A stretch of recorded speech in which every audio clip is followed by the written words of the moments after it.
Hood Jed, pabukas Jed. So, eto kahapon pa rin to tinitest kasi bilis ng buyer natin. Biglang, naabangan niya raw to eh.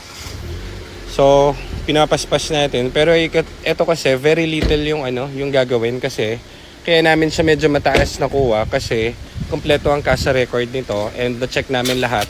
Nung May lang ginawa lahat, ang daming pinagpapalitan from CASA. So, very little lang yung gagawin natin. Update na natin yung TCM niya, pati ECU and everything. So, kailangan na lang natin siyang ipawashing at detail. Attention, airtime, spark plug. Ito yung mga niya. So, kompleto. Okay yung nagano nito. Very goods. Tapos, maganda rito, naka-mags pa. Diba? Original yan.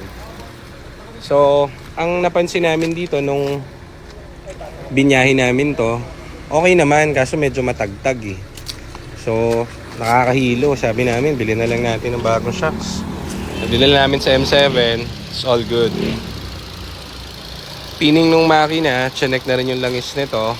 ECV, in-ECV na rin to para doon sa future doon sa aircon niya. Para, hindi. In-ECV na, hindi umubra, no? So, dadalhin pa natin mamaya sa Yung magnetic niya. Dadalhin natin mamaya sa aircon to. Kasi, malamig siya nung in-ECV namin. Ang problem, nag-i-stock up yung magneto dun sa compressor niya. Meron kami ritong stock ng compressor. Ipagsaswap lang yung magneto nun. Tapos, magiging brand new na ulit yung magneto nito. So, it's all good. Ganda ng pagkapula na ito. Parang soul red, Na-preserve nila. Malagay mo. Mga alaga yung may-ari. Follower din natin yung may-ari nito. Kaya pala mataas na ako ito. Pero maganda talaga siya. Kompleto tapos intact. So,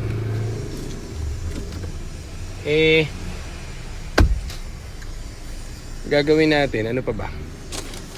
Ayun lang naman, babalitaan ko si Ma'am Lamia kung pwede na ito tomorrow. Pero most likely pwede na kasi na-schedule na namin yung mga dapat i-schedule dito.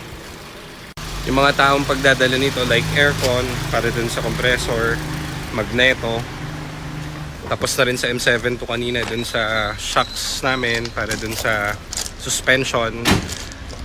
Final touch na lang mamaya pagka-program namin and update ng mga kailangan programs na i-update dito. Pero all in all, yung takbo nito napaka very goods. Malupit na malupit. Pasama mo na rin to dyan, pa-PMS na rin natin to mamaya, no? Ilista nyo na lang dyan para ma-PMS na rin to. Para sabay-sabay na to. Okay. Maganda shifting nito. Swabe. Okay. Tapos, magdamag lang to, nakabukas. Iiwanan na to. Kanina pa to umaga. So, tinesting na to ng buong araw. Wala yung overheat and everything. So, very good tayo dyan.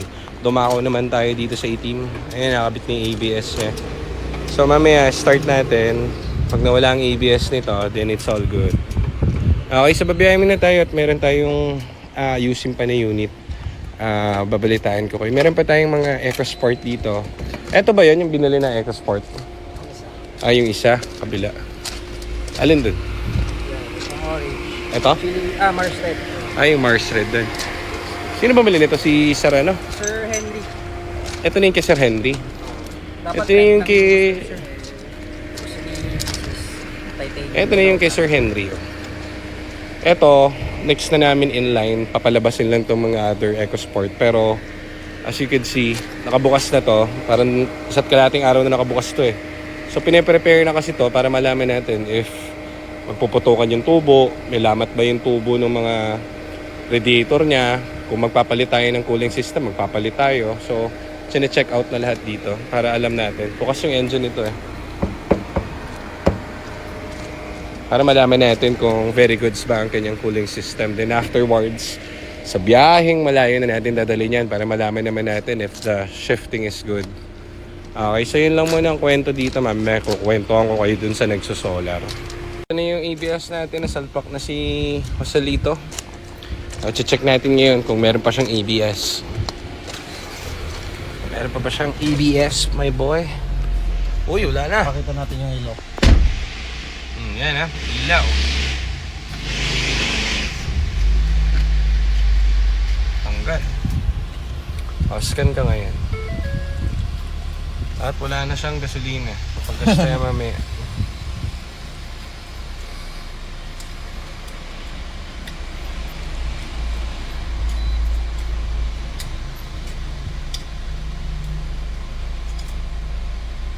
So mga ganito guys, yan kasi pwede nang i-release ng ganun. Hindi naman nila mapapansin pero sayang eh. Pag ABS nakailaw, sayang yung tranny natin. Ay, Nico, ano na to ha? Yung pambalot nito, yung rubber natin. So yan guys, all green na. Buhay na buhay yung ABS. So kung mapansin nyo sa last vlog natin, not functioning yung ABS, bigla na lang nag-malfunction. So naayos na natin yung ABS. Palit ng bagong module ng ABS. Hindi yan anik-anik, palit yan buo. So yan yung ABS, all good, zero error. PCM, it's all good.